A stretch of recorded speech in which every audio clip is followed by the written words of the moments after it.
registration has to be made for this to happen. And that people are screened to see how loyal they would be when they are appointed to the person who appoints them and not even to the country. We had a case of a minister who said this, that he was appointed to serve the president of the republic only and not the Cameroonian people. And he was, I want to quote Issa Chiruma, verbatim. That's what he said. And this gives us a picture of why appointments are made in Cameroon. Because you will not understand that how many months after the presidential election, people are expecting, nothing seems to be moving. If it was in a country where, of course, you see things moving and businesses are when the economic situation is actually booming, security is at its best, and all of those, at least somebody will sit and say, okay, maybe he has trust in the people he has put, and I'm not that kind of person who believes that change for just for his sake. But then, at a particular time, there needs to be change because things are not moving. I'm talking like at the hem of the state where sometimes some people say democracy is that you must change this, must change that. But democracy also depends on the well-being of the people. When you find a country in Cameroon whereby there are no roads, you find a country in Cameroon whereby people barely live, economic crisis, electricity is not there, power, water is not, and a lot of things are going wrong. Health facilities, people are complaining everywhere. And we thought that at this point in time, he is going to inject a new blood for people to be able to revamp, revitalize all of these domains. It is just at that very moment. Yeah, sometimes they say President of Cameroon is a man of surprises. But you have to make surprises at this very, very critical moment where your people are dying. This is a question sometimes we should ask. That you don't wait because they say you're a man of surprises and then you wait ad infinitum to make surprises when things have already got off hand. Because at this point of in time, ministers who are there, I heard somebody told me in private that ministers now stay in the office up to 5 p.m. before they leave the office because everybody is sitting with his radio set, waiting to hear at 5 p.m. there will be appointment. That's what is happening. And now, as that is happening, there's a lot of fear within them. Some people are afraid to indulge in some issues, which, of course, to them may be able to take their heads tomorrow. So the president is putting the minister themselves in uncertainty. And now there are a lot of things that are standing and they are not being taken care of because everybody is waiting for the president to give his final words about the issue. What we know is that there is supposed to be a cabinet reshuffle. That is what is clear. But how it is going to come and when it is going to come is what we are not clear about. And why it is delayed, we do not know. When we had these promises, as I said, after election, there was this address where the president promised the days ahead. The days ahead. And we keep on talking about the days ahead. Well, I cannot take him to task about the issue of days ahead because even after 2 years, still days ahead. But then we were expecting because he actually pinpointed and said he's going to use the youth and the women. And we were so happy. That made a lot of news on TV panels and all of that. And everybody was like, oh, at least this time around, the youth are going to be able to take positions of authority and be able to govern this country. But the few appointments and the few, changes that have come to Cameroon, we have not seen the youth there. So we are now actually believing that as the cabinet reshuffling is staying so long to come, it appears as if the old people have come back and put him to task and told him that no, you cannot be at this stage when we have been in this thing for so long, and then you say that you are going to leave us to take the youth. So we feel as if things are above our president to be able to lose it. And we see as if his hands are tied because every reason is made to believe that things are not going well somewhere. It appears as if there are some people somewhere who are blocking what is supposed to happen because there is no explanation for this. At least after 2018 elections, there was a cabinet reshuffle. And we went, since that cabinet reshuffle up to another election, we could not over-ask him questions because we felt, okay, we knew that nobody could force him at that time to do any reshuffle. But what we know for sure is that immediately after an election, there should be a cabinet reshuffle. And that's what we are taking him to task. And we are saying that we are reclaiming. And everybody now seems like those who even contributed for his victory, everybody is waiting. And we are afraid that at one moment, when, your hand, I don't want to use that kind of, an example. But we feel that when it stays too much, one of the things that we are going to get at the end of it all, we are going to get people who are not qualified, because it appears as if there is a lot of, politicking behind the scene. There is a lot of negotiation behind the scene for people to come in who are not even going to be the competent people that we are looking for. We know that we have had ministers in this country who have not lived up to expectation, and we are afraid that we are going to have a similar situation as it is staying so much to happen, because we know that the president knew already after election. It is not an issue of doubting. He knew after election who accompanied him, who was a technocrat, who took his presidential, with him, the presidential campaign, all of those, and he knew that exactly, because even some of those things are prepared even before elections. The shuffle, the cabinet reshuffle, your members sometimes are picked before election, so that immediately after election, you don't go asking, who am I going to appoint, who am I going to appoint? After election, you just take from your list and see that these are the people who actually work hard, and these are the people I know, and you appoint. It appears now that as if they have to light midnight candles. And you find now, Yaoundé now is being, here, a lot of marabouts and all of those are in Yaoundé. So if you are being controlled by exoteric powers, it means that what we are going to have will not be something that is human. It will be something that is going to be very, very, very fictitious. Yes, Mr. Lyonga, let's look at this situation. Can a minister truly take bold decisions under current working conditions? He even went further to say we have been in this situation since 2018. Yes. Actually, I wish to say that, to me, I'm not surprised about the delay. Okay. Yes, I've studied the situation. It's just that many people don't do research. Mm-hmm. We have a head of state, a president of the republic, whose master's thesis had to do with time management and political issues. In fact, he has a mastery of time. That is why he doesn't bother when people cry about time. Doesn't mean anything to him. He has a mastery. He wrote on this and defended his thesis on this. So he's a man that people think time is no. He takes his time for everything. And this time around, there are two issues that we should really take into consideration that has made him maybe to delay. The first one is that the results of the presidential election are still being contested. We all know this, that they are still being contested in some quarters, even though we already know that the head of state won and he has been declared winner and has been sworn in, but there are still some noise and so on still being contested. So these issues are also being looked into. Then you also have this issue that just surfaced, the issue of vice president. Mm-hmm. This one now has just come to make it very clear. He will not go and appoint ministers before the vice president. It will be very difficult for that to happen. So he is taking his time.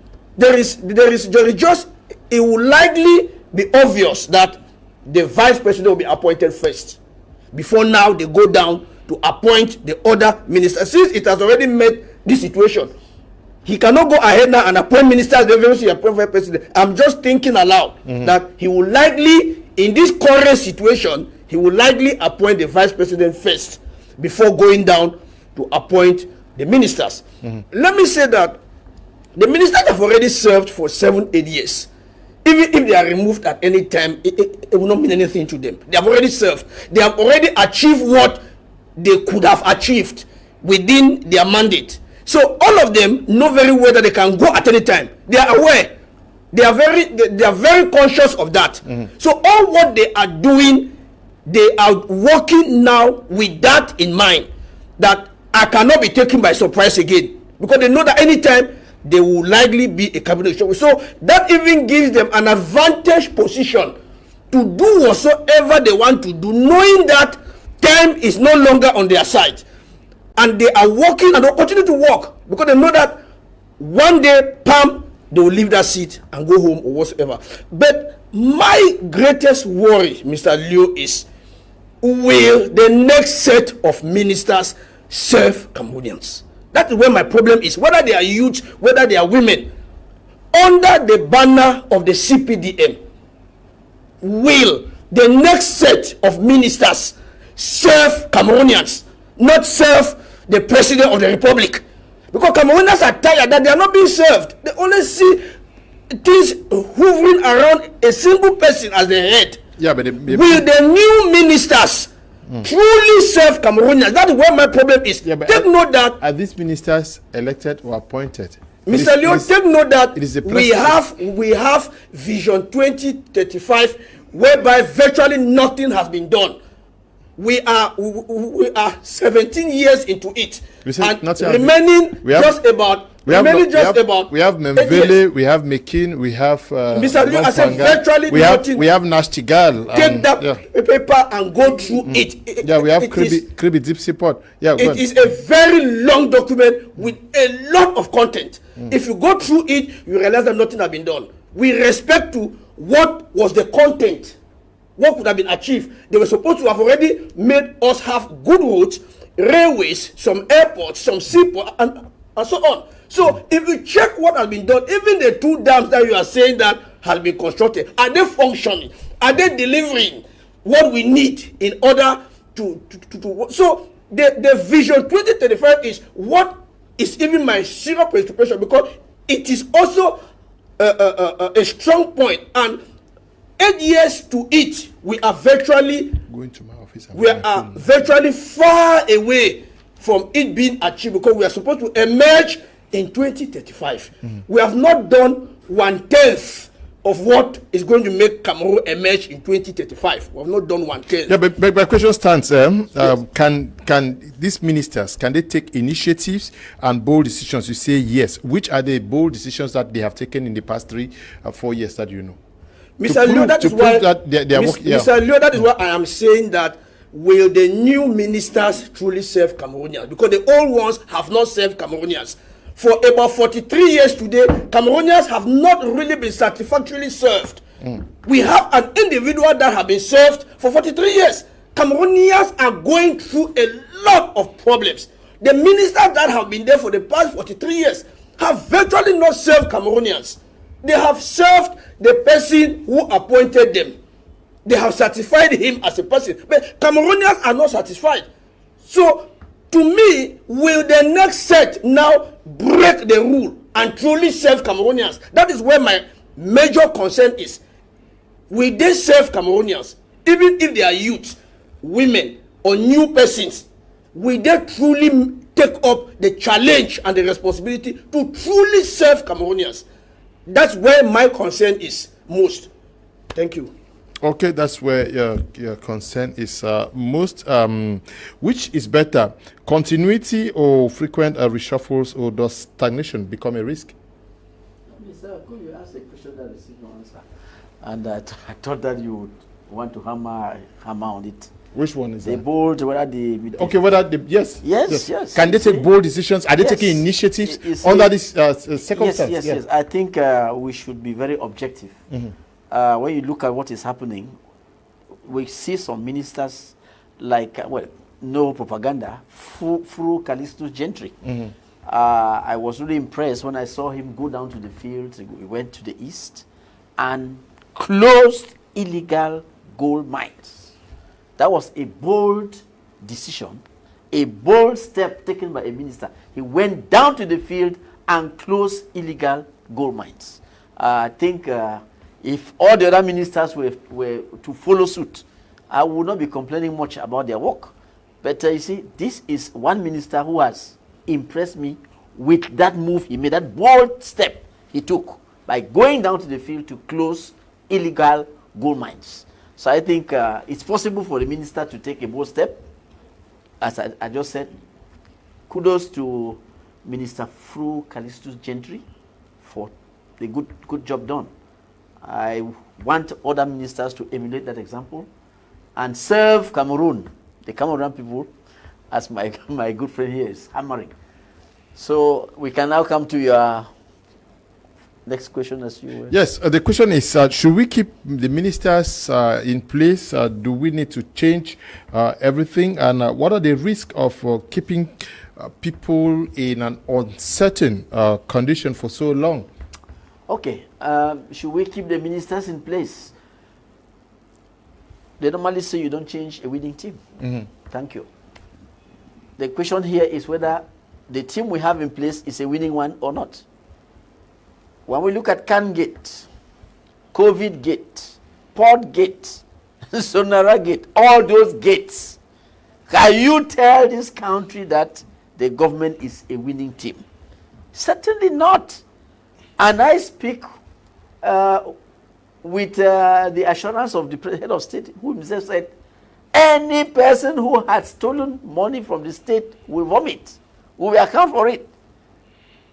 We are still awaiting that accountability to be put on the table. Every person who has stolen, all those ministers, you remember that when you look at Kundengi, you have a whole government there, plus even the prime minister. So we expect that he should have a clean sweep of all those people who have dared to touch government money and put the Cameroonian people into more suffering than they deserve. So we are saying that the team in place has to be changed because it is not a winning team. We're talking about economy. Now, for the past 1 week, the entire country has been subjected to severe rains. Now, look at Limbe. Floods.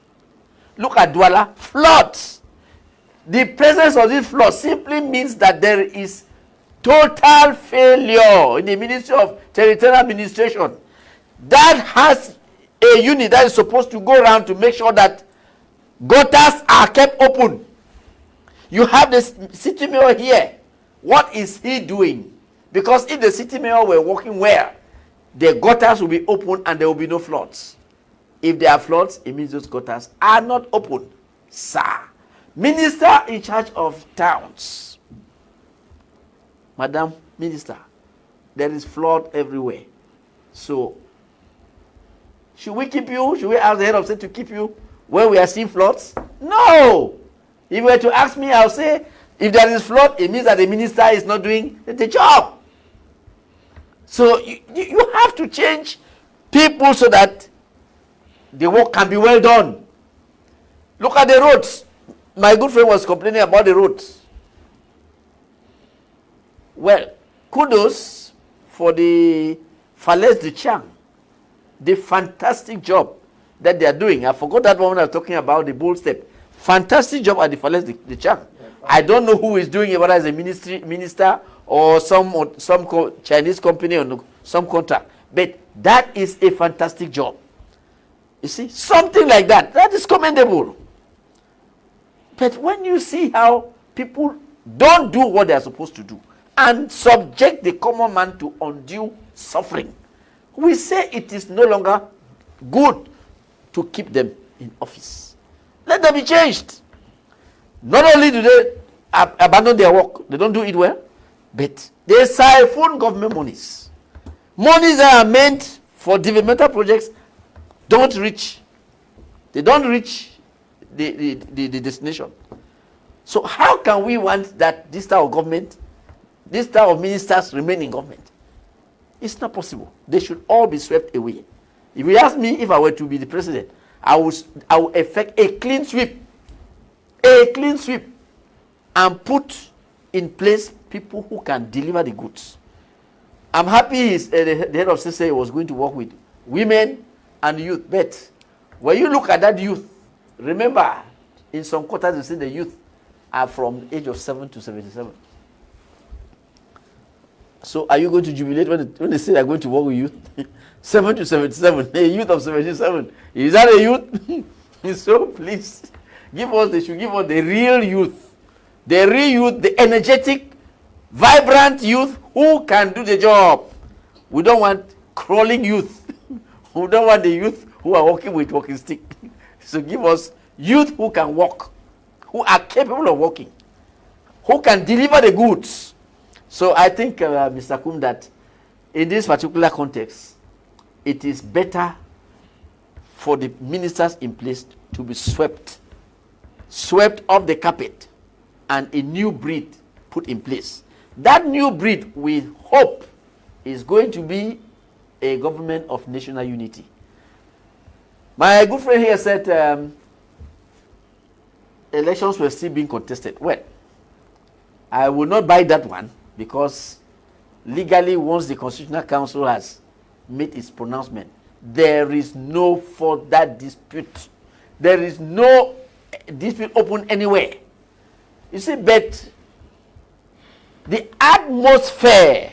The president is just a leader of a country, and that he is supposed to work with collaborators, and the country has that as, you know, as a planning. I mean, the government structure shows that we have the president and the ministers, and that the ministers are not eternal. It means that what? The president appoints the ministers. The ministers are not elected, because elected posts, we know their term of office. We know that if it is parliament, we know that it's 5 years, unless the president prolongs it. Even if he prolongs, we know that this is the date, the time that they are going to be elected. If it is at the councils, we know. The Senate, we know. But we, for sure, also know that ministers are appointed. And one of the signs, of course, is conventional. It is even inadvertent that after election, as it is done in other countries, the president needs to form his team. Because good knowledge shows that when you go in for an election, you're going with a team. And that it is just like if a new president was elected in Cameroon, he wouldn't have been working alone. Because a new president coming, most of them come with their own team. Necessarily, they do not maintain the ministers who are there. So it is that knowledge that we have, that it is just by divine providence that President Bovia was re-elected again. Another president would have been elected. And I'm not sure that we would have been thinking about how it has delayed at this. It would have been spontaneous that a new president would have come up and then come up with his own team, because he comes up with his own ideas. It's just like Barrister here is a leader of opposition party. And that if he has his team, and that if he comes up tomorrow as the president of the Cameroon, which I'm hoping he will, he should be coming with his team. And he will not be any point of argument to say that Barrister becomes the president of Cameroon, and then we are asking that he should appoint his government, appoint his government, appoint his government. Automatically and spontaneously, he is going to do that, because he wants to deliver on the electoral promises that he gave to the Cameroonians. This is just what we are saying. And that even though, well, Barrister wants to, with time, tell us that there is something the Constitution will say that is mandatory. But I am not saying that. Maybe he clear as a legal man he is going to show us. But then, what we know that sometimes some of the things that are not written is as much as those that are written. Because we, of good knowledge, know that anybody works with a team. And therefore, obligatorily, he is supposed to be able to appoint ministers who are going to deliver the goods. Because during his last mandate, he certainly heard complaints from Cameroonians about this minister or this minister or this minister. He knew the good points of this minister, and he has had the newspapers written about this minister who are good. Barrister talked about another minister here whom he thinks is good, like he's talking about the interim. And it's unfortunate that the minister remains interim, even despite what the good thing that he's doing. And we were expecting that if a minister of that nature, like full Caristus, that Barrister was talking about, is good, a new appointment should make him a full minister and give him the full powers to work. Ministers have what we call cahier de charge. And I don't think that ministers should sit and sometimes wait for the decree or whatsoever orders from the president of the republic. We have this initiative in Cameroon where we sit and we think that we need again to expect the instruction from the president of Cameroon before we do what we are supposed to do. When we have a cahier de charge, we know what we are supposed to do. And that is why the president of Cameroon is in serious problems, because people keep on talking about, minister keeps on talking about him. That the president has said we should do this. The president has said this thing was done by the president. The president ordered that we should do this. Therefore, at that point, the minister does not have any responsibility, any initiative any longer. Ministers in Cameroon have proven that they do not have any initiative in their ministerial department. Because anything they do, they say is the head of state. Anything they do is the head of state. Did the head of state appoint you to come and keep on telling him that he asked you to do this? This is the far cry that we're having in Cameroon. And therefore, as they are doing that, they are putting the head of state. And I'm surprised that he doesn't contradict them. Because I'm the one, I'll tell you directly, I appointed you to do this job. Because at the end time, what will happen? it will be that since everything is being done by the head of state, instruction is by the head of state, and the head of state is accepting all that, was wrong in Cameroon, and a minister was supposed to take responsibility, it is the head of state who is going to take responsibility. Since he's taking good responsibility for what is good, he should also take responsibility for what is bad. And therefore, conclusively, in this perspective, I will say that if Cameroon is going down the doldrum, Cameroon is going down the mire, it is because the President of the Republic has not given good instruction for his minister to do what they are supposed to do. So it is important that I thought that we have technocrats, because every ministerial department, they have what we call advisors. Even if the minister is not actually a technocrat in that field, in that department, there's what we usually call the advisors, first technical advisors, who are actually technocrats in that field. Because the minister actually, most of the time, they are just administrators. And then they have the advisors who are actually those of the field. And I do not know how you will have all these lots of a bank of knowledge, of savoir-faire, in the different ministerial department, and then we still have problems of people complaining that this or this is the president or whatsoever. I should be complaining this with the parliamentarians who do not, of course, they enact the laws, and who do not have the people rehabilitated to advise them, perhaps because they do not have the money to hire, actually people who can advise them and read their texts as they do in the national, they're supposed to do. So I think people should be able to use their responsibilities well. What disturbs someone, you hear that something like a soil creep somewhere and people have died. You are waiting for the head of state to tell you that you are supposed to go and condole with those people. Is it what you were appointed to do? You were appointed to be closer to the people, to see the people enjoy the goods and amenities that are being produced by your ministerial department. But if you sit somewhere and something happens, and you do not go closer to the people to be able to condole or to talk with the people, then you make yourself even further from the people, more than the President of the Republic, then there is a problem. So I think that in this light, any president appointing a minister is supposed to appoint a minister who will use his initiative, and not just a minister who will put the president's photo in his office to say that it's the president who is doing the job. It is important to know that. And that is why in some countries, I remember in Senegal, where Fire came and said he doesn't want his pictures in the offices, and that you should put the picture of your own wife or your own child in your office, so that what you are doing, you should know that you are also doing for your family. It should not be that you are just doing for the head of state, that you sit down and say, I'm working for the head of state. You are not working for the head of state, you are working for Cameroon. And that is why you are appointed as a technocrat or as an administrator, whatever the appointment is. And that is also why we are supposed to judge. A president coming up is supposed to actually decant and see the kind of people that are accompanying him. They are not just be politicians who are only for their bellies. There should be politicians who are also in the mind with moral probity, politicians who are people-centered, politicians who are cultured and who are with the people, and that these are the people. You may not reach all the crooks and crannies of the country, but you know that your ministers will reach all those crooks and crannies, because your service delivery is not only in township. Your service delivery is also in the villages. And you ask yourself, there are ministers who are eternally in Yaoundé. There are ministers that since they were even appointed in 2018, you hardly hear about them. They have just gone silent. Okay, they have So gone it is silent. a problem. Good evening, Mr. Leo. I'm very okay for senior barrister because he has a lot to offer if he has the chance. Okay, Emil is watching us from Jotin. Greetings to the prime crew. In my opinion, the cabinet reshuffle is finding it hard to be realized because the governing class in Cameroon has become more like accomplices. Every minister knows the skeletons of the other, and one has in the cupboard.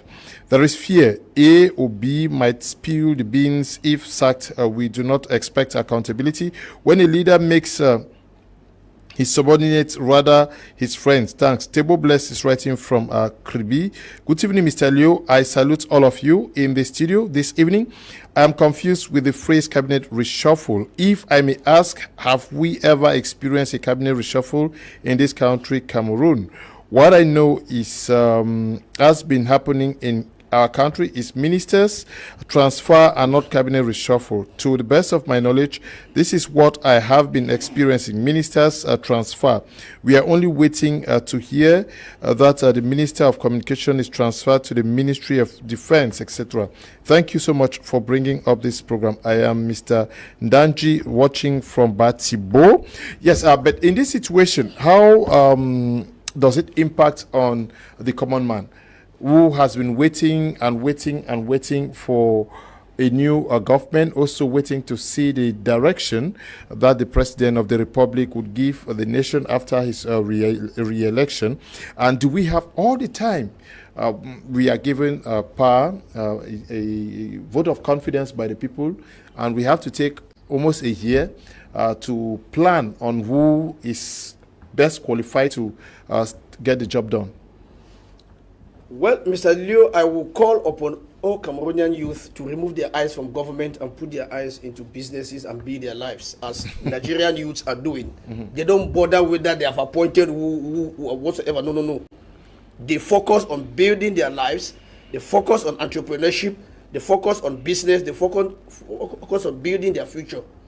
You know, Cameroonian youths have left the responsibility of building their lives, and they are focusing on what may not even help them. Whether the cabinet is reshuffled or not, young man, build your life, build your future. Copy from the Nigerian youth, copy from the Ghanaian youth. These are youths that are extremely entrepreneurial, and they are blossoming in their countries and worldwide. They don't bother whether there is a government or there is no government. Leave the politics to the politicians to play their politics. That said, I wish to say that the cabinet reshuffle or transfer from one ministry to the other, as it has been done in the past, I think that this time around, as has been announced, Cameroonians are truly expecting a cabinet reshuffle, which means that if they can even sweep everybody and bring a clean sheet of new ministers, that would be better. Let these new ones also serve. There are persons that have sat for 20 years, 20-something years, 18 years, 15 years, 10 years. Let these people go home and rest or go into other duties. Let them bring a new blood. Let there actually be a cleansing of the system, and let new ministers be brought on board. Let us truly have a cabinet reshuffle this time around. I think Cameroonians will be pleased to have it, even if they will serve or not. But let just that notion will make so many Cameroonians to be happy, and will surely wish to build their life, because there will be some hope from that to Cameroonians. So I think that let us expect a serious reshuffle this time around. Let people who have been there not repeat themselves again. We don't want somebody to be shifted from one ministry to the other.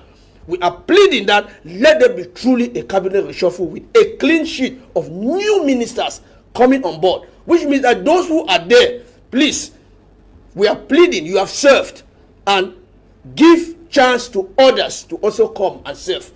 So that is my own when you say you want notion of this. Let us not have transfers from one ministry to another again, as it has been in the past. You want a clean sheet from within the government circle, or you want to see the civil society and opposition complete, integrated into GMs of state corporations changed completely. Ministers changed completely, and so on. Let us have a clean sheet of people who are coming in. Even if they had once been there as secretaries of state, they know what is going on. Let them be raised. But those who have been at the top, they too should go and maybe be involved in other duties. Let's have a clean face, and that will even rekindle some hope in the minds of Cameroonian youth who are really expecting that something positive could come out from what has been announced by the head of state. So I think that it will be a very good thing to clean the house and bring a new. Yeah, but the problem is many youths clean and get from women. Where? Get from where? From the system, from within the system, or from the civil society and the opposition? No, they should mix it. The civil society should come in, and the opposition party should also come in. So it should be a mix. And again, I just wish to say this one thing also to add that a good number of seats should also be given to Anglophones. I mean, a good number of seats this time around should be given to Anglophones. Let them also feel the fact that they belong. So a good number of seats should be shared and given to Anglophones. Let them appoint many Anglophone ministers also.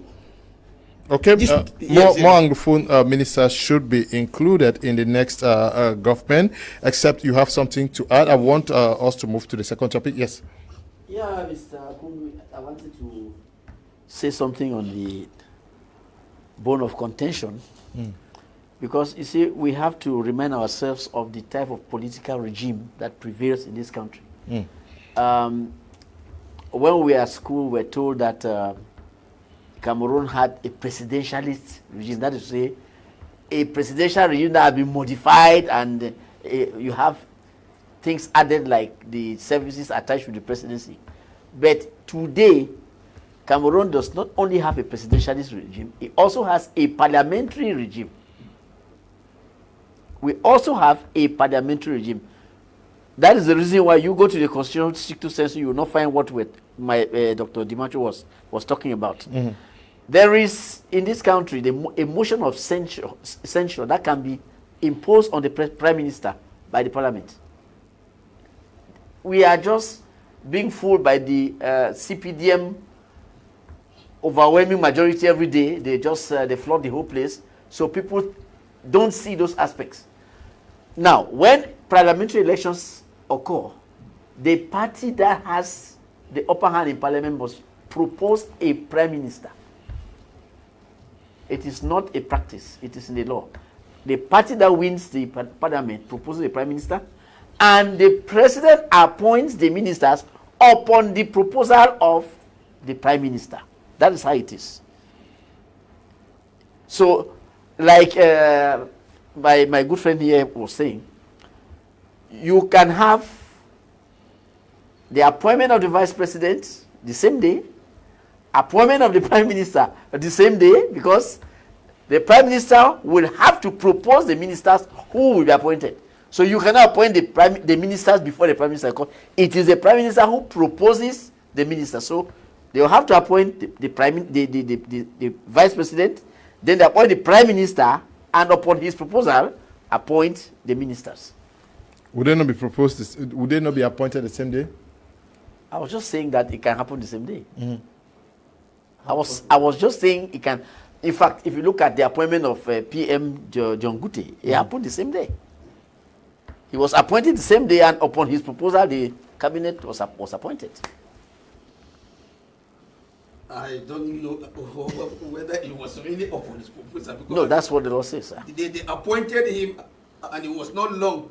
They appointed the upon his proposal. It does not mean that when he's appointed, that is when he makes the proposal. Okay. Because before then, he has been working. You know, he was at the presidency for 18 months before his appointment.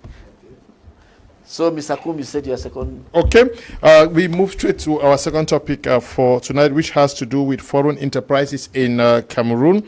We are asking whether they are partners in growth or agents of exploitation and unfair competition.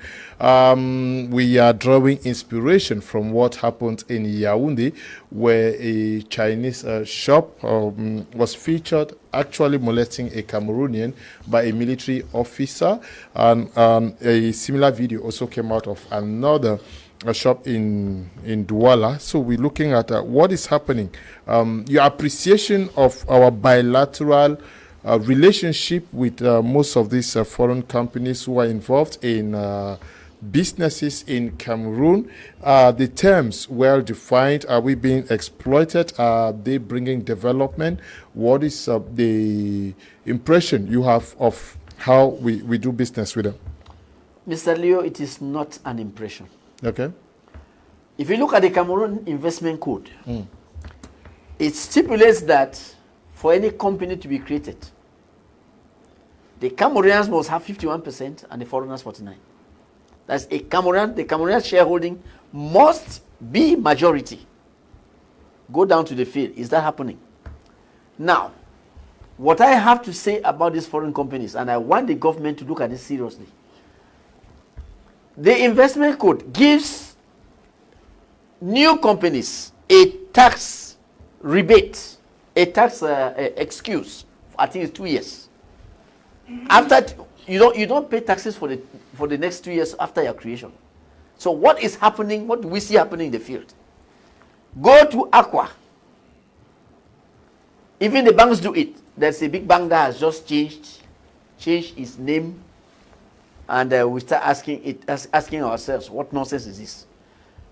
In order not to pay taxes, these banks and these companies change their names every 2 years. That is fiscal theft. That is fiscal theft. They are injuring Cameroon's economy. Because when they are supposed to pay tax, they reappear, the same property, the same premises with a different name. Go to Aqua, you see what I'm talking about.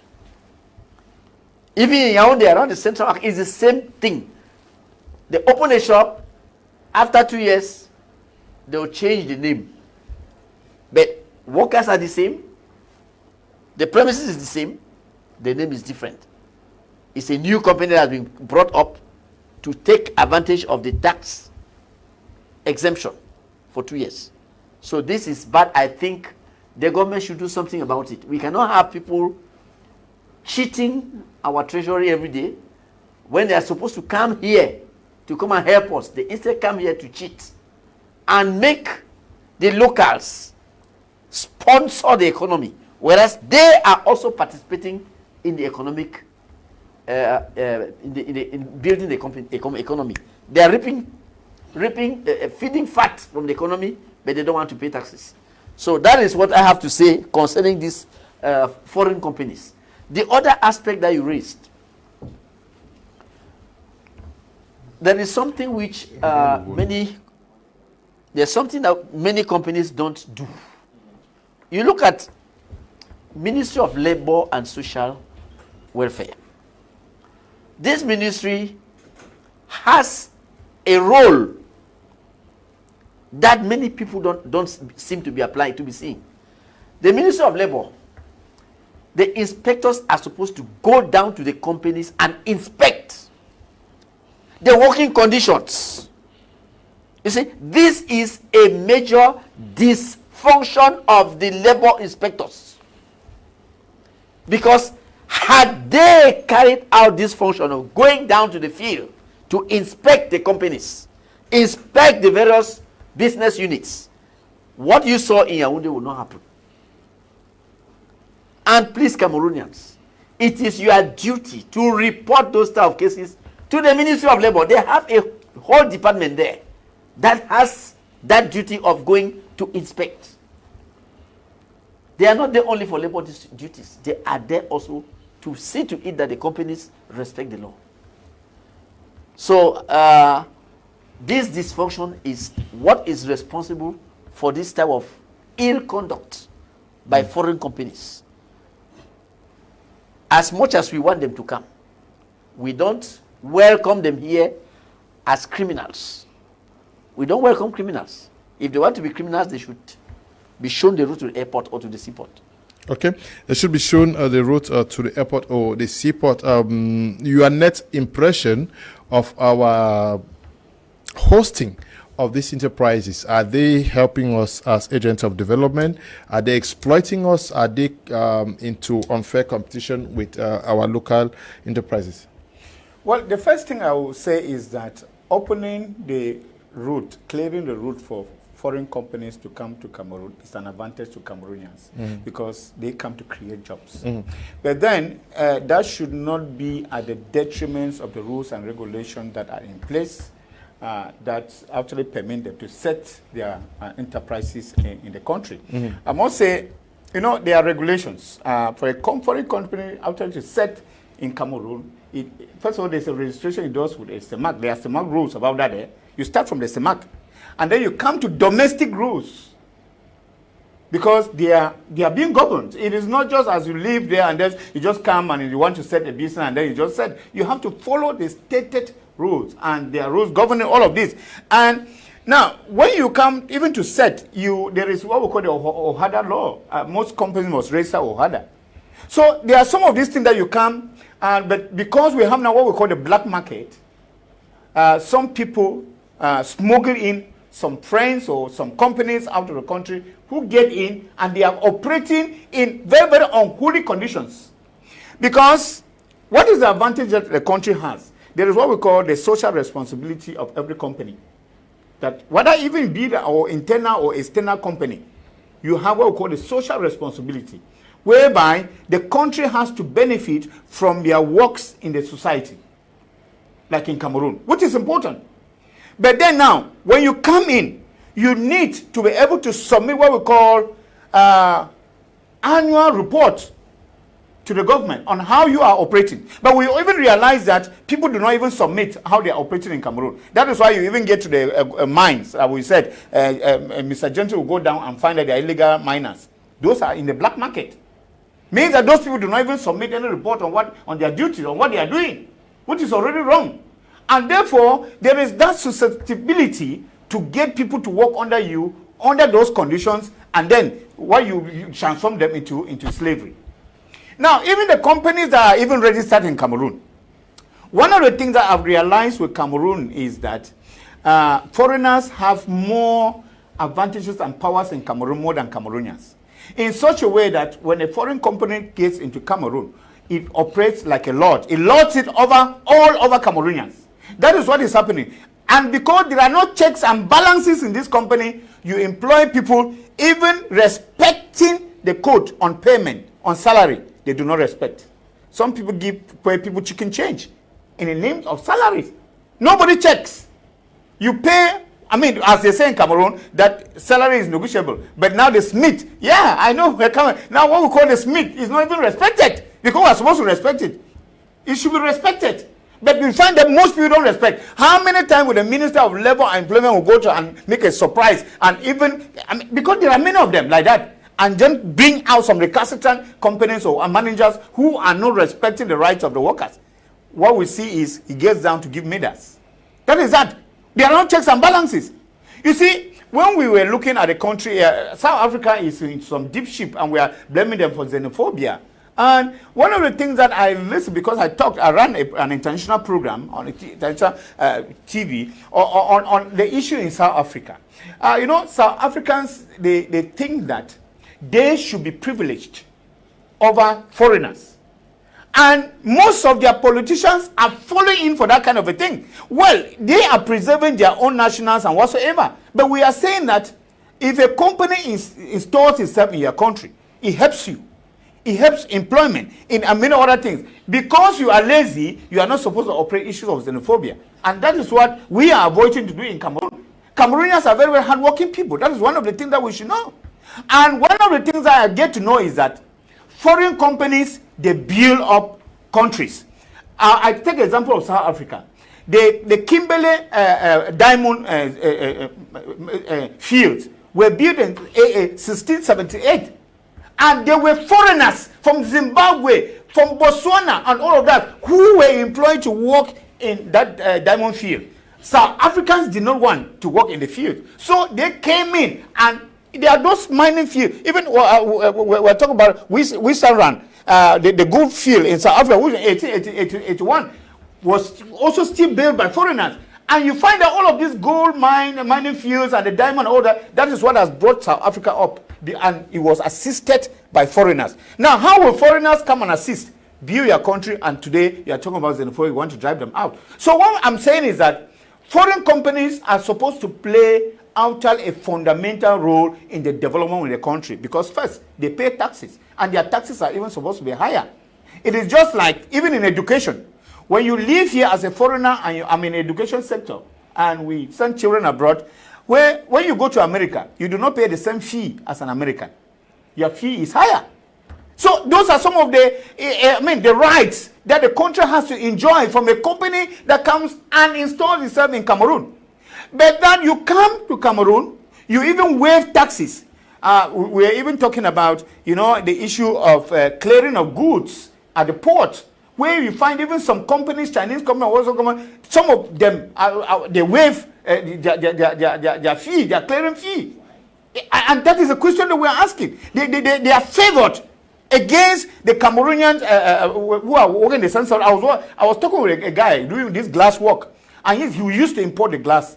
And he told me that at one moment, they were being taxed higher than the Chinese who were bringing the glasses. So it now happens that they who were going to China and bringing the glass, now they were selling higher and the Chinese were selling lower. And therefore, people are now going to the Chinese to buy.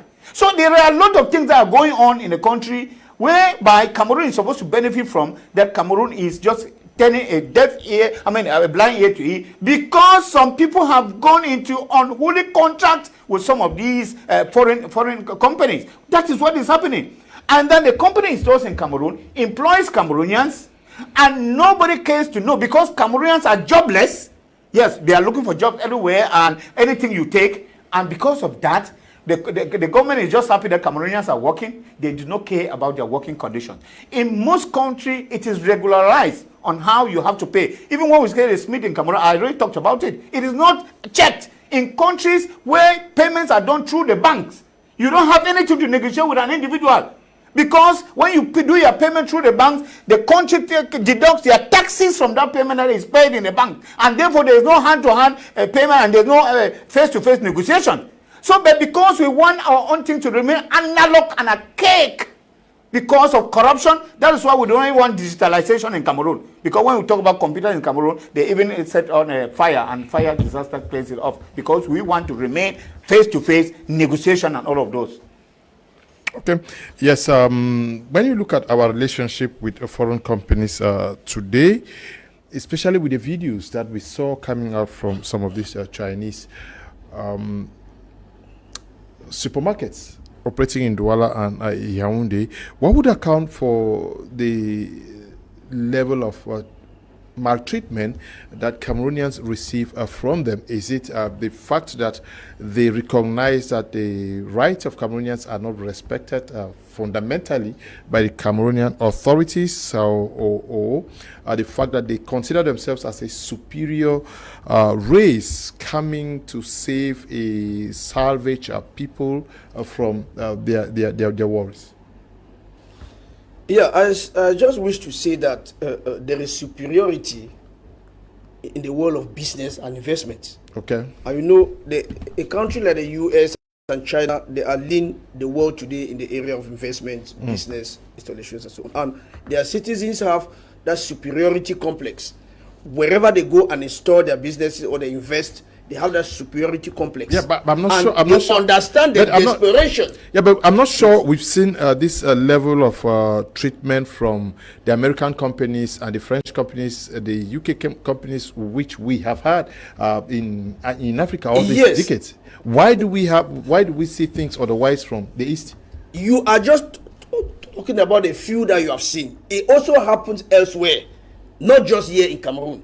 That is the reason why, Mr. Leo, we will still put a strong blame in the regime in place. You have to work for your people. Don't allow others to be the ones to come and work for your people. The government of Cameroon for the past 43 years had the opportunity to make Cameroon a safe havens with giant investments, giant factories, transformatory manufacturing factories in Cameroon with all the raw materials we have. We were supposed to have transformed this country and make our youth have jobs. But we have allowed it at the mercy of the hands of foreigners who are coming today, understanding the desperation of Cameroon, that they are taking advantage. Chinese cannot do this in the US. Never. They cannot do this in the US. So they are taking advantage of the fact that they are in a country that does not care, in quote. And that is why they can do this. A Chinese company cannot do this in the United States. Never. Such things can never even be tolerated in the United States. So they are taking advantage of the fact that these countries are laissez-faire zones. They don't even bother about the welfare of their own citizens. Checks and balances are nowhere to be found. Cameroonians have been left at the mercies of their own hands. So it makes it very difficult for Cameroonians, even when it has to do with Cameroonian companies owned by Cameroonians. They even exploit Cameroonians more than these foreign companies. A few Cameroonians that have companies in Cameroon, the way they treat Cameroonians, because they know that Cameroonians are desperate, is so poor, even more than what we see these foreign companies do. So it's a matter of an environment that is a desperate environment. Cameroonians don't have, a good number of them are unemployed, so they struggle to find their way through. So if we want to focus only on the foreign companies, we realize that we will miss the worst side of it, which is the poor treatment of Cameroonians by Cameroonians who have companies in Cameroon. They are even worse in the way they treat Cameroonians than even these foreign companies. But nevertheless, we are saying that the government is supposed to regulate, follow up, do controls. Those who are in charge should be able to do their job. And defaulters should be called to book. Defaulters, whether they are Cameroonians sorry, or whether they are foreign companies, nobody should be spared in the sphere of poorly treating Cameroonians. So I just wish to say that Cameroonians have really gone through a lot of difficulties, especially the youth and the women. So it's high time the government revisit her policies again and how these policies are being implemented in the field. Cameroonians are being harassed every day. They are going through a lot of difficulties. The worst of it today, the Cameroonians who live in the northwest and southwest, that is even the worst case scenario. So let us actually tackle this problem from all the corners, tackling the foreign companies and tackling Cameroonians. But we should be happy that foreign companies are coming to invest, to employ Cameroonians in our country. It's a plus to us, but they should do that respecting the rules and regulations of the country, and let those in charge of these sectors do their job. Thank you. Okay, are foreign companies truly creating wealth in Cameroon, senior barrister, or they are extracting wealth from our nation? Do local businesses stand a fair chance with these foreign competitors? Yeah, Mr. Kum, with your permission, I will come back to that question. I want to say something about what he was handling. Okay. Because this is something very, very serious. You remember at one time at Kanyabasi, our neighboring brothers, our brothers from the neighboring country, I don't want to call the country so as not to target anybody, were treated better than Cameroonians. I mean, they were doing what Chinese were doing. And when we looked at the whole thing as legal minds, we saw that these people went and got protection from police commissioners, brigade commanders, such that when you took any of them to those units, the people with whom they have already, the people who were on their payroll, will give you a deaf ear. And so that made them blow up and say, well, I can cheat you and pay money. Once the authorities were alerted and that practice stopped, you can see that everything has come to normal. It is the same thing these Chinese people are doing. They go and enroll, in quote, enroll our security operatives. And because they are in the good books of those people, they think that they can do anything and they will be protected by the police commissioners and the brigade commanders. So I am calling on these services to open their eyes and make sure that the law regains the upper hand. Now, there is a very serious problem. We have seen, especially in road construction, Chinese companies bringing in, I mean, they are given a contract, but when you go to the field, you see that 90% of the workers are all Chinese. I thought somebody was going to raise that here. You see, this is a very serious thing. Because when there is a contract, the government says this is going to create employment. Now, but if the execution of this contract, this public contract, is going to be done by foreigners, what advantage does the local population have in that contract being executed? I mean, talk less of technology transfer. Thank you. So, I want to remind ourselves that the labor code provides that for a foreign worker to work in this country, his contract must be visaed by the Minister of Labor. If that is applied, no company will do what we see these people doing. So, Mr. Minister of Labor, make sure that those foreign companies that are coming here and that are using their country people to work here have their contracts visaed. Because I know you will not authorize 90% of a company's workforce to be foreign. That is unheard of. And you see, it brings to mind the fact that these companies, some of these companies are using illegal manpower. You see them strolling along the road, the streets, but they don't have legal papers. So they are working as illegal manpower. But we don't know. And it comes back to what I was saying. The Ministry of Labor, the Labor Inspectorate should do its job. Go to these companies and control, make sure that these people are abiding by the law. If they are not abiding by the law, then that type of thing should be scrapped. Now, I want to call on the ministers in charge of public contracts.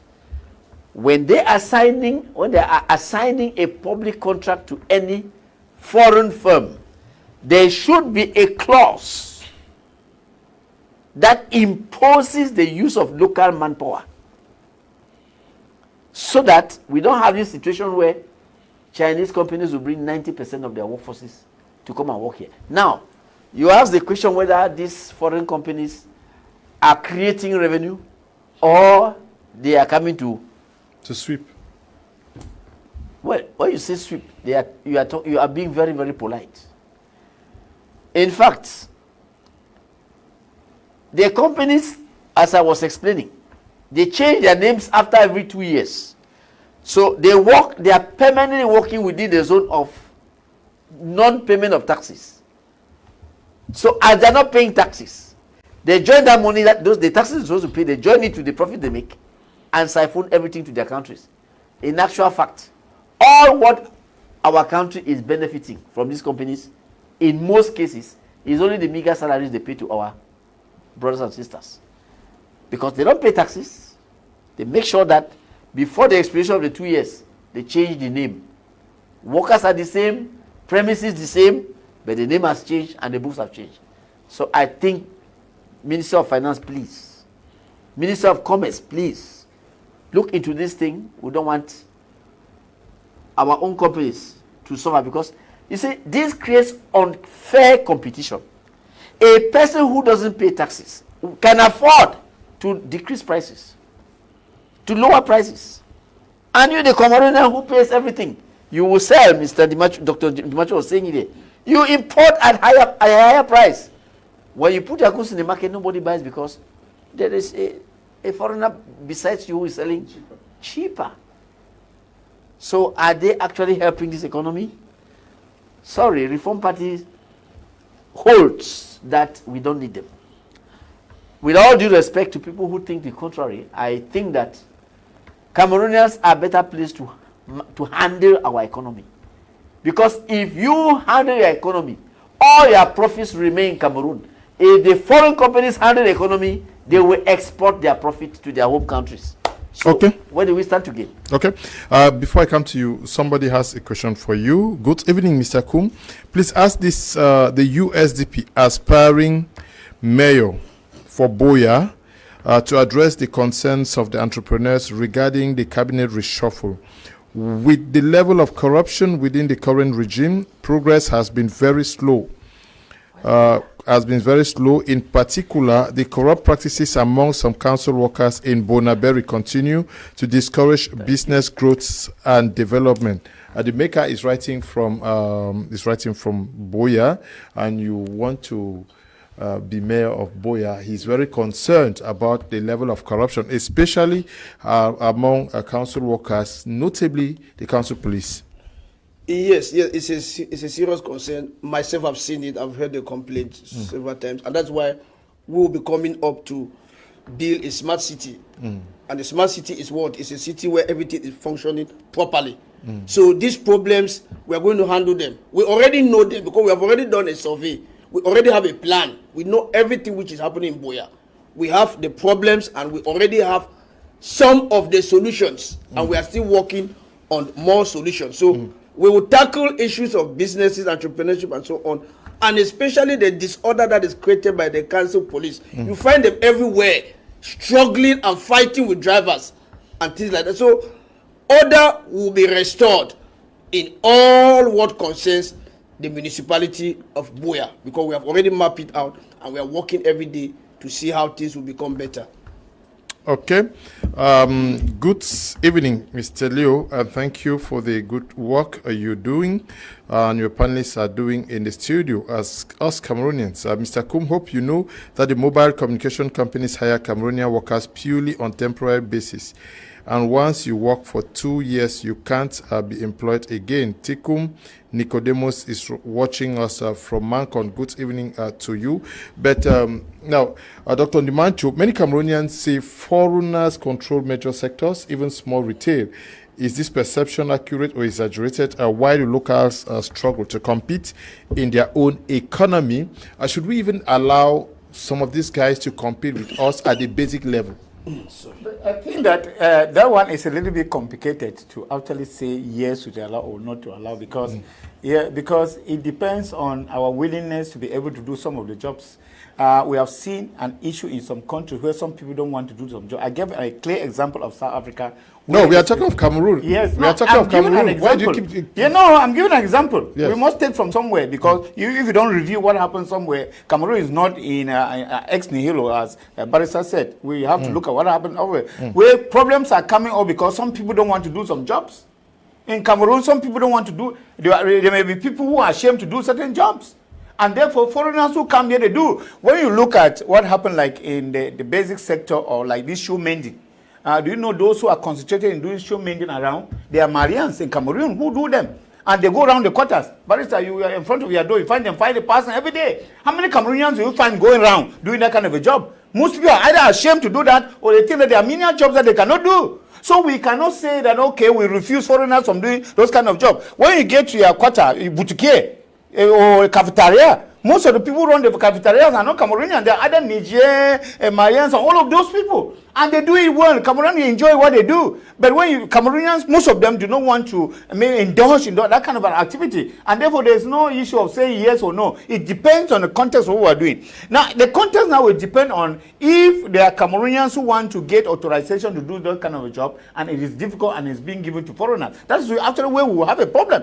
Because we have seen some situation like that, where Cameroonians may want to have the possibility to do certain things, and it is not above them because either the taxes are high whatsoever, and the foreigners, they come and they do. But we have seen an extent where some even Chinese frying pop-off in the quarters. I've seen them fry pop-off. So we cannot actually say that. What we are only saying is that, and what I can say, that Cameroon government should give, should be able to give a conducive environment for business in Cameroon, and let Cameroonians be able to indulge in business. Because what for sure is that Cameroonians, they want to get into business, they want to get to work, but they are not able to get to work because of the tax. I mean, the tax is suffocating. The taxes are suffocating, and therefore they are not able to compete with menial. I mean, the raise the necessary capital to start a business in Cameroon is a problem. And secondly, sometimes in some businesses too, we see some discrimination, whereby you know that, of course, foreigners who come to Cameroon come with the necessary capital to be able to start business. Because if I'm getting somewhere abroad, I know that at least I have my little capital to be able to start something. So foreigners who come here, they have their little capitals, and therefore they are able to get into some sectors uncompeted Voila. So the Cameroonians are not much for them when they want to get into those sectors. Before they come, their money and they can be able to invest. They ask for authorization. They pay the taxes that are due. But the thing is, I'm talking about checks and balances, which of course is very, very important. And that in most cases, when we come to some of those delicate sectors where we find that most of the workers who are employed are foreigners, I think that we should prioritize Cameroonians in those sectors. We ran a program about the port, Transatlantic and the other companies that were competing in the port. And some of the arguments some people said is that we prefer Cameroonian companies. Because with Cameroonian companies, they will be able to employ more Cameroonians, and then the money will remain in Cameroon. But when you bring foreign companies, what happens? There is an issue of capital flight and all of those things. Money is being sent abroad, and I mean, we do not benefit much from what foreigners make in Cameroon because all their money ends abroad. And two, the issue of checks are not there. We have had problems of coins in Cameroon. And there was a alleged issue that some Chinese were bundling those coins and, putting in containers and taking back to China. Whatever they are doing here, I don't know. But there was a problem of crisis of coins. And something actually happened with it. But I didn't verify whether it was an issue of the Chinese taking the coins away or not. But so you find that a lot of, even our ports are also porous to foreigners. Because foreigners are able to pay the price. They pay and they get away with certain things that they're not supposed to. So there are some responsibilities, some jobs, of course, that should be meant for Cameroonians. Let me tell you, a country like Thailand, there are certain jobs that are only for Thailandese. You as a foreigner, you cannot do the job. So I think that in Cameroon, it should be the same thing. That a country that has to grow, that is emerging, like Mr. Mosoke talks about emerging 2025, there should be something that, some laws that should govern so that we should hasten, because foreigners will not come and help us to attain emergency 2035. Only us, because we have the vision, are going. Let it not be like the Millennium Development Goals, where we reached 2015 and we are talking about Millennium Development Goals and we have not even reached 1/4. And now they change it to Sustainable Development Goals. I hope that that's not what is going to happen in 2035. When we talk about emerging, now we're going to change the name to 2035 to another one. So I think that there are certain things that we should prioritize Cameroonians to do, because we know the focus that we have to build a country. Good evening, Mr. Kum. The aspiring mayor is the right person for Boya for now. God-fearing person, we are behind you. Raymond is writing from Zian Division. He is an expert in community administration and development. In this respect, as mayor of Boya, what would you do to preserve jobs for the people of Boya, so that Boya is not invaded and the capital are taken out of the town? Yes, actually, we have a roadmap. We have a plan already of work about Boya. That's what we talk about. We are building a smart city. And we have made it clear that we are opening Boya because we already have foreign partners who are Cameroonians who have passed through Boya, and they say they gained through Boya and they want to come back to Boya. I've received texts, about 2 texts today from people abroad who say they want to come back to Boya to invest. So we are opening Boya for investors. And most of the people who are already contacting us are Cameroonians who passed through Boya. And now they are well-to-do and they want to come and give back to the people of Boya. So Boya is going to be a serious business hub. And we are working with some experts in technology to make sure that youths will not only do business, but youths will gain knowledge. Youths will be trained so that they do business well, so that they'll be able to do business not only in Cameroon, but be able to liaise with the international trade and so on, and make sure that they take advantage of the fact that Cameroon is a member of the World Trade Organization. There are a lot of benefit to this that Cameroonians don't exploit. So we are making Boya to become a serious hub. And let me say that a lot is already going on in the background. Let me share a testimony which is very simple and clear. That one person coming from the US, he has been in the US for 35 years, he passed through Boya, and he told me that if we win the council, he's going to come and tar most of the small roads in the quarters. He will make sure that those roads are well arranged. That is his own contribution for Boya, because he passed through Boya. There are many of them. Really, so there is hope in Boya. We will have time to be able to share point by point, because all these things are in point form, point by point, to tell the people of Boya that we have come with change, and the change is positive, and this change is going to be very inclusive. It means that everybody is going to participate, and everybody is going to benefit. That's the type of stuff that we are coming up with. So nobody will be neglected.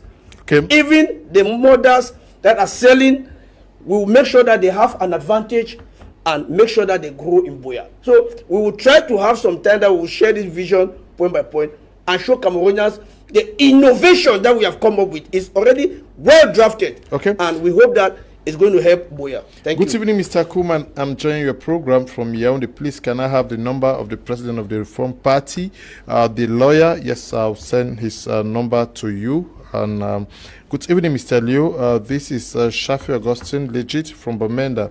At the Bamenda main market, Nigerian men are more favored in terms of getting a shop.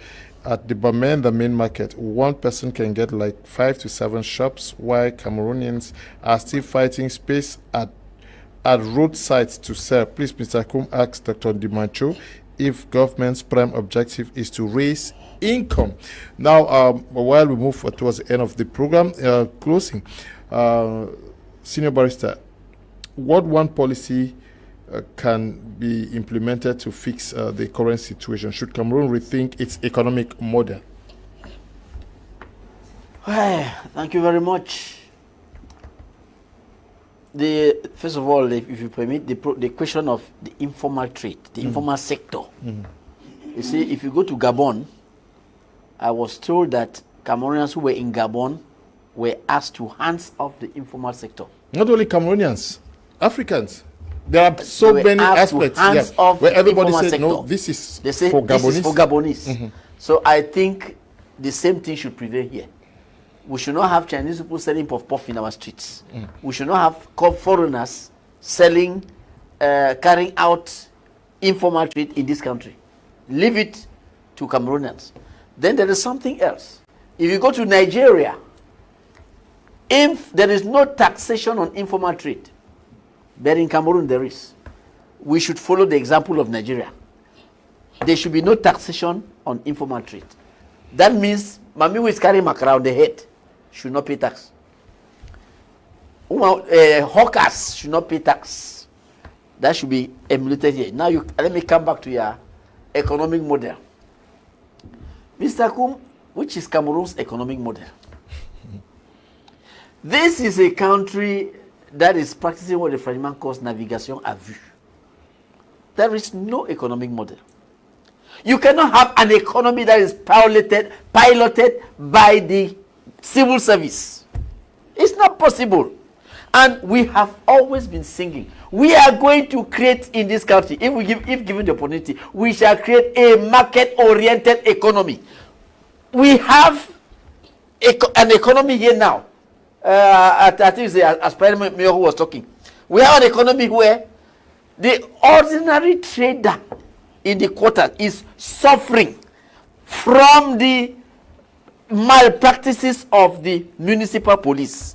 They come to ask for tax for hygiene and sanitation. They come for tax for, they say you are occupying public space. Wonderful. Then Ministry of Commerce comes. Then taxation comes. Wonderful. You should be a giant to succeed as a petty trader. No, these things have to be stopped. We have to put in place a market-oriented economy. Not an economy that is dictated by civil servants. So, yes, the answer to your question is we have to change what is on the field. Because what prevails now is not a model. It's what the Frenchman calls navigation à vue. The Minister of Finance will sit there and say, all iPhones coming in, you have to pay tax. Oh, God. Why do you target only iPhones? Why?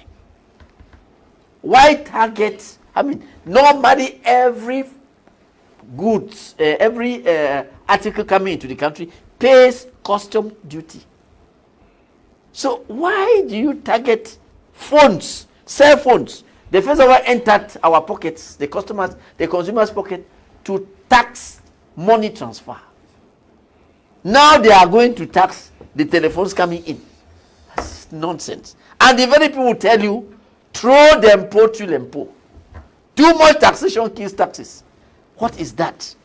We really need to change this economy that is dependent on over taxation, government influence, government decisions, and not an economy run by the market forces, demand and supply.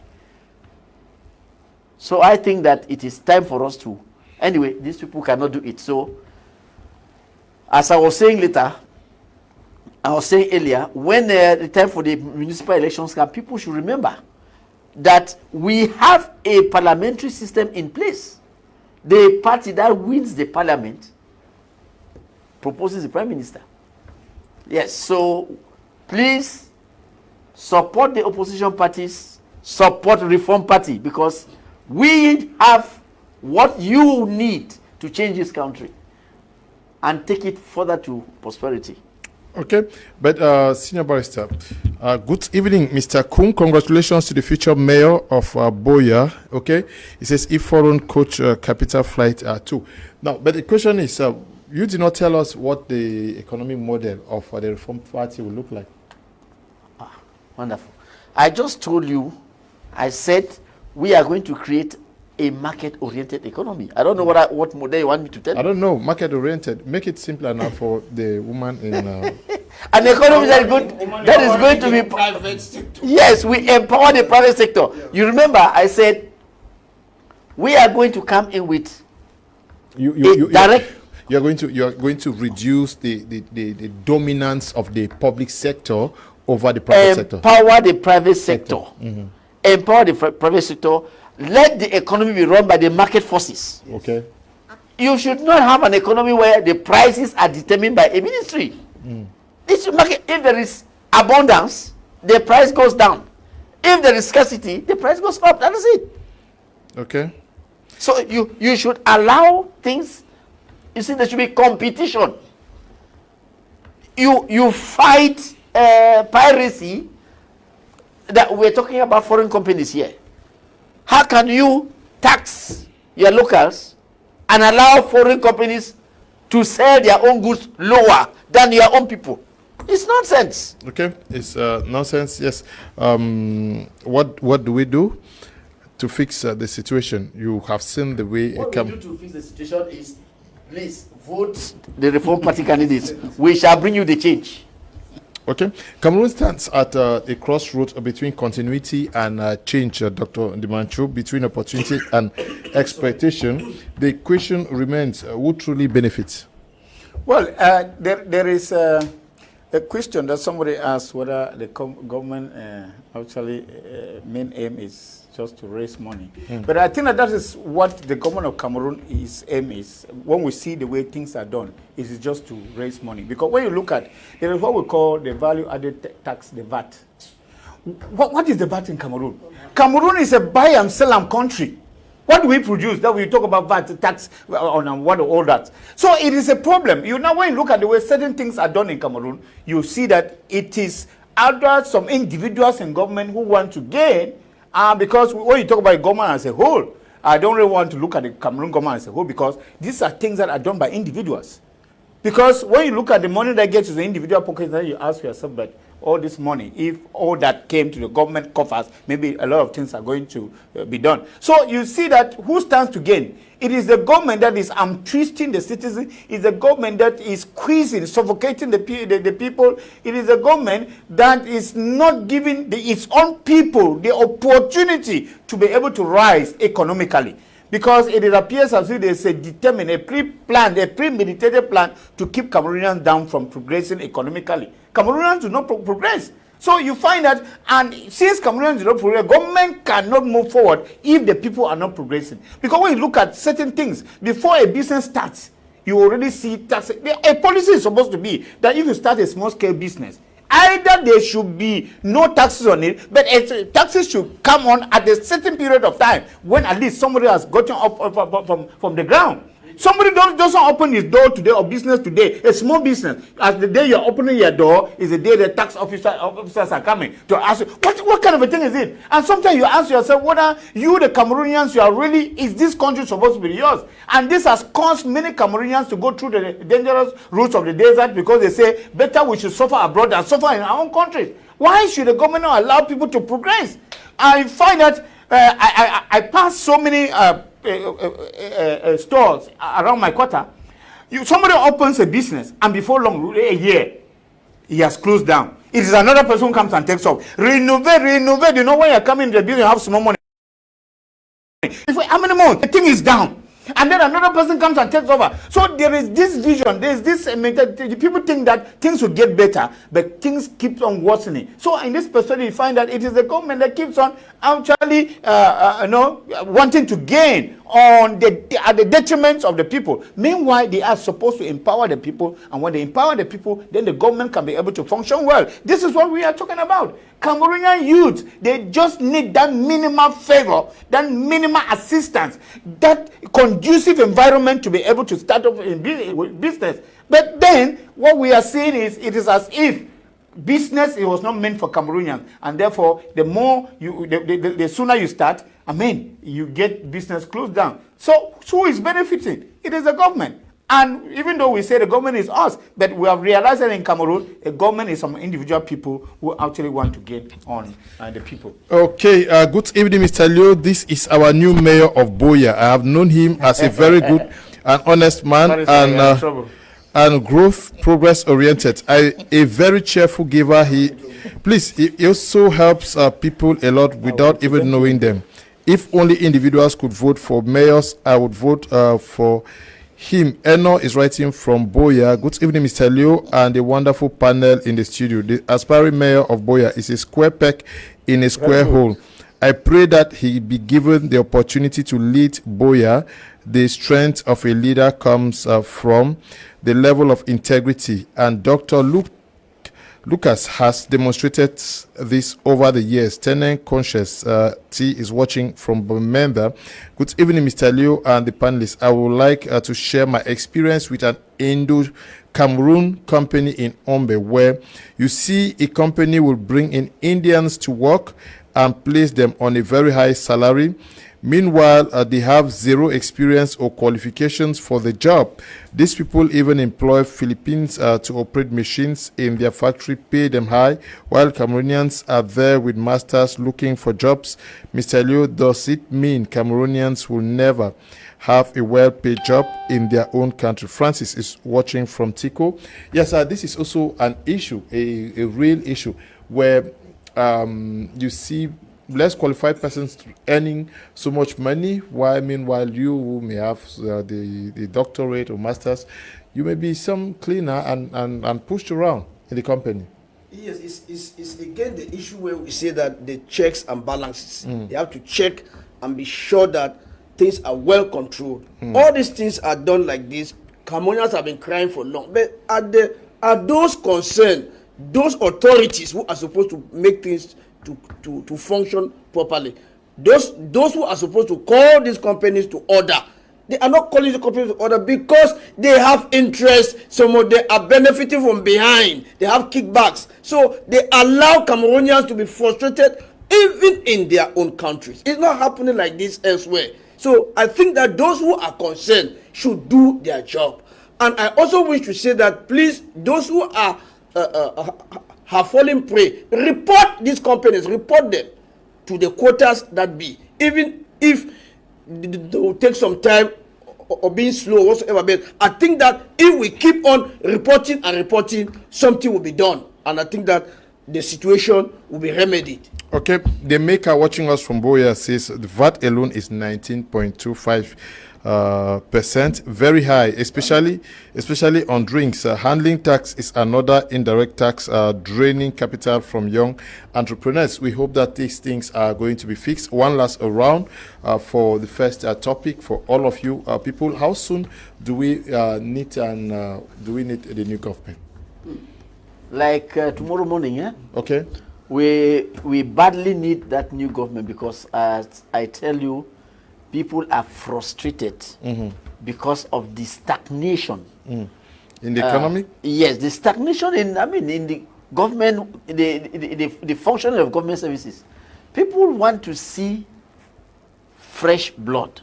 They want to see new people to propel the government services. But what we are seeing is these same people who siphon off the funds, who refuse to do the work as that they are assigned. If you talk to him, he ask you, do you know who I am? Do you know who put me here? No, something. They should change those people up there who put them there, so that the citizens can have breathing space. Let us have the hope that things are going to be better with the new people that are going to be put in place. And you see something. There are some ministers who are planting coconut trees in the government. Please, Mr. President, we don't want any coconut owners. Make sure that in your new government you don't keep those style of Methuselah ministers who have planted coconut trees and they have been ministers for 25 years. Please. Nobody was born to be minister. Any person who has been given the opportunity to serve. As I was saying, if Ashu were to be president, it would be a clean sweep because it is unheard of. People seem to be professional ministers. That's nonsense. Clear them all off and put new people. Let us see whether this new team will not be able to deliver. You normally say you don't change a winning team, but this is a failing team, so you should change it. We need that change urgently. Urgently, like tomorrow morning. But from what we are getting, it looks like they are going to carry out the change all on the same day. I don't know. Okay. Yes, sir. How badly do we need a new government? It's not just about needing a new government, but needing a government that we have a vision for. Because, as I said, sometimes we may be saying that we need a new government and then we bring in people who are not ready to serve the nation. In as much as we need a new government, if they overstay, it's a calculated way to give us, to leverage something that is good for Cameroonians, then I am for. But what I know is that we need a change of mindset. We need change in Cameroon. And if the change that we need in Cameroon is to come only from the new government, then I think tomorrow morning is even too late. But then, I understand that 20th May is coming, and they cannot shake some ropes now.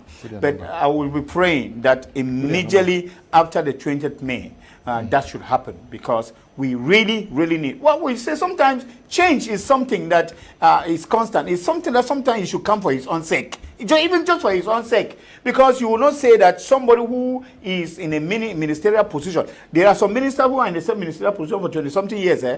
Can you imagine a minister who is like a minister of higher education? He has been there for 20-something years. How do you, for 20-something years in the same ministry, renovation, sometimes you lose sight. You may be an expert, but you may lose sight of some renovations. So we actually need the change. And as there is that promise for the youth, they are not the youths of tomorrow. Because the more you wait for the coming days, the more you make the youths of today the youths of tomorrow. Because as you see the youths today, they are getting old. And one day that passes makes the youths older. So I think that if it is the Cameroon for the youths of today, then that appointment should come now and not later. Greetings, Mr. Leo. I'm a teacher from one of the private primary schools in Bamenda. There is a cry from us, some private school teachers of the basic education private sectors. During lockdown and public holidays, our salaries are deducted for these days. We, the teachers, don't make call for lockdowns and public holidays. The worst of it is that a Labor Day, which is a day that workers are to be rewarded for their work, salaries are still butchered. Please help us with your platform to send out the cry to the quarters concerned. Okay. We are going to be discussing about this, especially the conditions of teachers in the private sector. One last word, especially to the people of Boya. Yes, to the people of Boya, the United Socialist Democratic Party is working hard to make sure that we build a smart Boya.